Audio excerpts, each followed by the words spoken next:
Hi students, and welcome to topic 14, lesson 1. Today we're going to jump right into part 1, and in this whole topic or this chapter, we're going to be talking about three-dimensional figures. So things like what you see on the screen in front of you, and we typically know what this figure is called, but we're going to be learning about other ones that you might not have heard of or just known what the mathematical name for them is before. So what we're going to look at first are the parts of three-dimensional figures.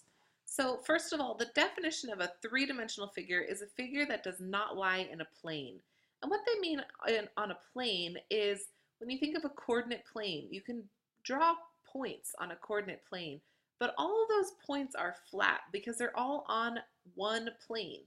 This 3D figure takes up space, and therefore it's a three-dimensional figure. It takes up space. It goes into the third dimension. So there are three kind of terms that we're going to be learning about today. One is face, one is edge, and one is vertex. So before we jump into them, take a look at this figure. And if you can, maybe go find like a dice or a tissue box in your house and follow along with me as we talk about this three-dimensional figure. So let's go ahead and talk about the faces first.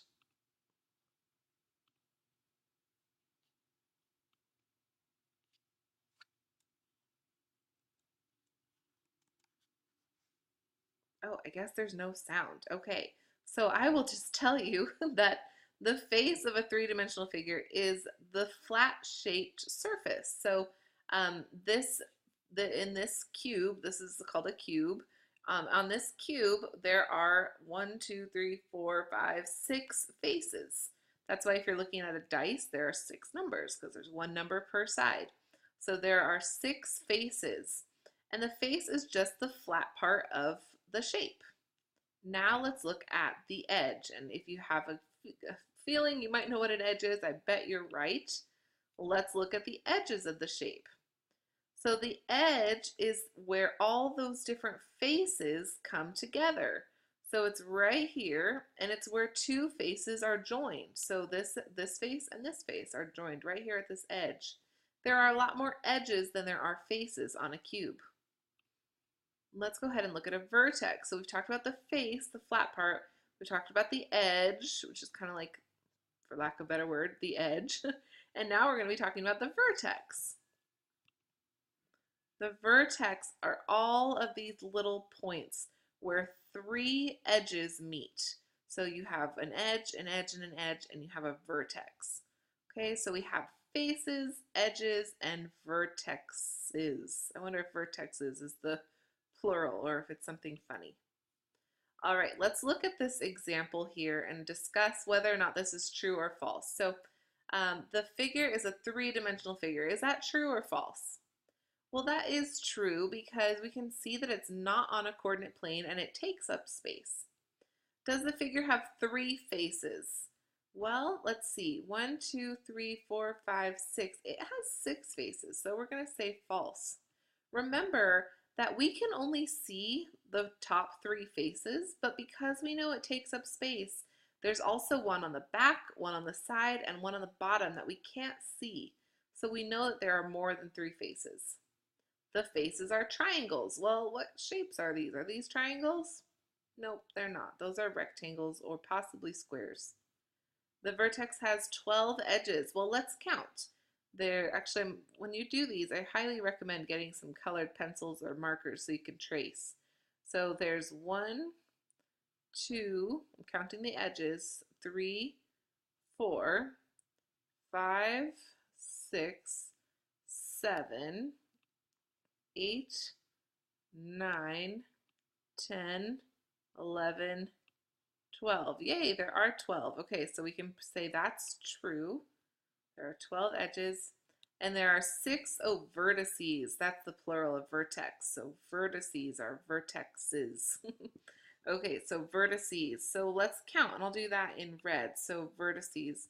1, 2, 3, 4, 5, 6, 7, 8. There are 8 vertices. So that is false. Let's go ahead and check our work. Nice, we did it. Now it's time for you to try this in your book. Go ahead and get out your student companion book and try this Got It on your own. All right, so let's go ahead and say, so faces, edges, and vertices. Let's go ahead and find out how many of each one there are. Well, how many faces did you count when you counted this? There's 1, 2, 3, 4 triangles and a base. So that's 5 faces. How many edges? 1, 2, 3, 4, 5, 6, 7, 8. I think I counted 8 if I got all of them. And now vertices, let me change colors here and we'll count. Here's 1, 2, 3, 4, 5. So I got 5 vertices. Let's check our work. All right, and I'm going to clear this off in case you want to pause the video to look at these answers.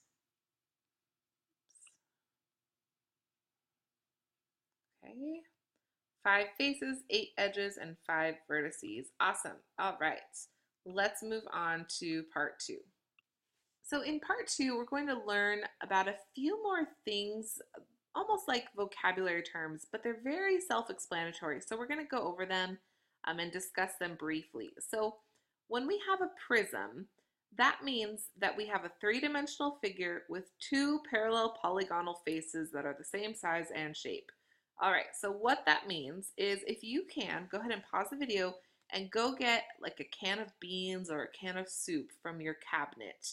And if you can do that, you can follow along with me here. So what I'm going to do is I'm going to draw what we call a cylinder. It's not the best cylinder, but this is going to represent the back of my circle here.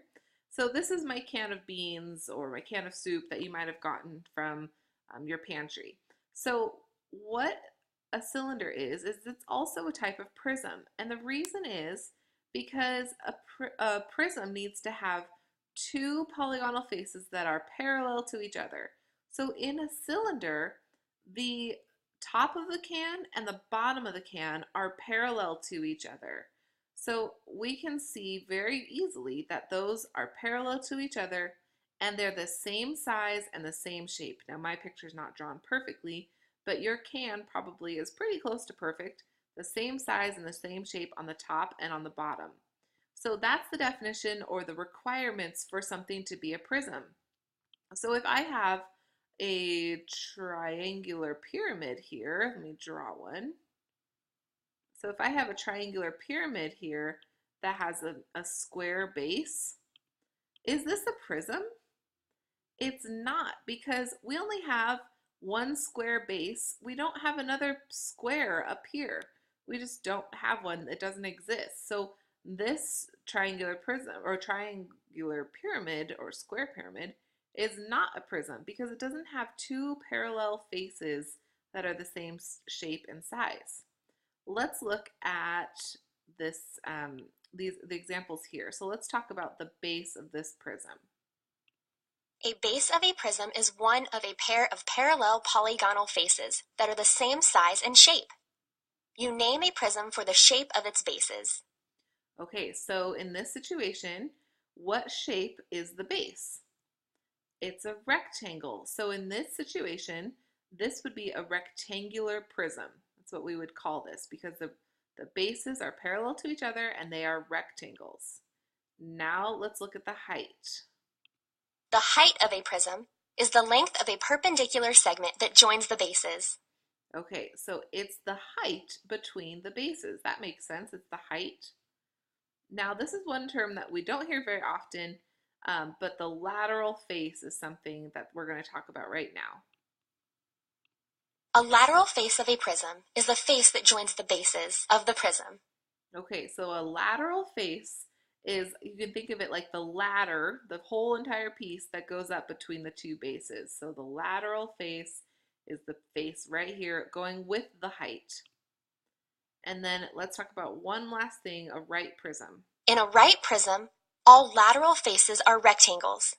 In this topic, assume that a prism is a right prism, unless stated otherwise. Okay, so as we work through all of our problems and our practice questions, we're going to assume that everything is a right prism unless they tell us differently. So we've got 4 new terms here, but just remember that in order for a prism to be a prism, they have to have 2 shapes that are parallel to each other. Let's go ahead and do some practice on this and kind of really dive into what this means.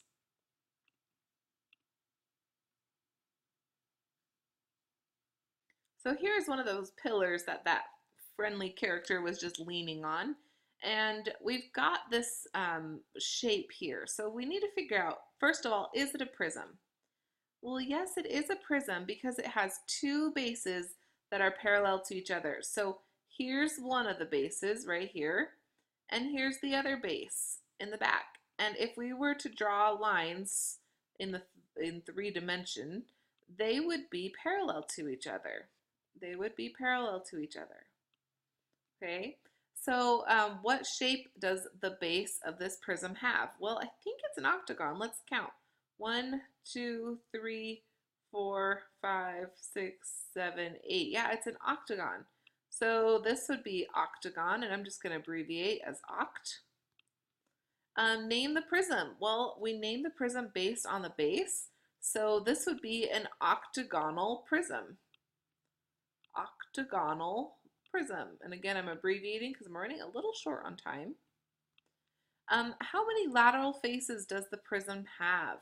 Ooh, that's a good question. Well, first of all, we need to identify the height.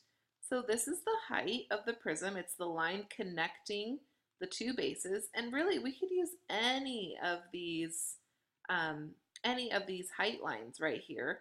But we need to ask ourselves, how many faces does it have, or how many faces are kind of leading from the one base to the other base?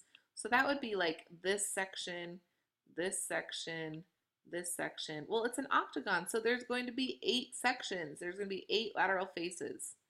And in this situation, what is the height of the prism? In this situation, it is 12. Let's go ahead and take a peek.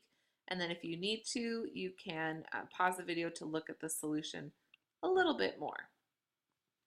All right, the prism has 2 bases. The bases are octagons. There's 8 lateral faces. And the height is 12. Cool. Okay, let's go ahead and go to the got it. It says to name the figure shown. Well, what kind of figure is this? What kind of shape is this? This is a pentagon. There are 5 sides, so it's a pentagon. So we're going to say this is a pentagonal prism. Pentagonal prism. Now let's see, how is the number of lateral faces of a prism related to the shape of the base of the prism? For this got it, hopefully you're able to see, even if we go back to this, there are going to be 5 lateral faces because the base has 5 sides. So how is the number of lateral faces related to the shape? Well, the number of lateral faces is going to be the same number as the sides of the base. Let's go ahead and pull up that the explanation so you can read through that if you need to. We're going to quickly jump into pyramids and talk about what pyramids are and the different types of parts of a pyramid. So here's the base of a pyramid. A base of a pyramid is a polygonal face that does not connect to the vertex. You name a pyramid for the shape of its base. All right, so this base is a square. Let's look at the height. The height of a pyramid is the length of the segment perpendicular to the base that joins the vertex and the base. Okay, so it goes from the very tip, dropping straight down. It does not go on an angle. It goes straight down like if a string was hanging from the vertex to the base. A lateral face of a pyramid is a triangular face that joins the base and the vertex. Okay, so a triangle here. In a right pyramid, the segment that represents the height intersects the base at its center. In this topic, assume that a pyramid is a right pyramid, unless stated otherwise. Students, go ahead and find part 2 so we can continue this lesson in another video.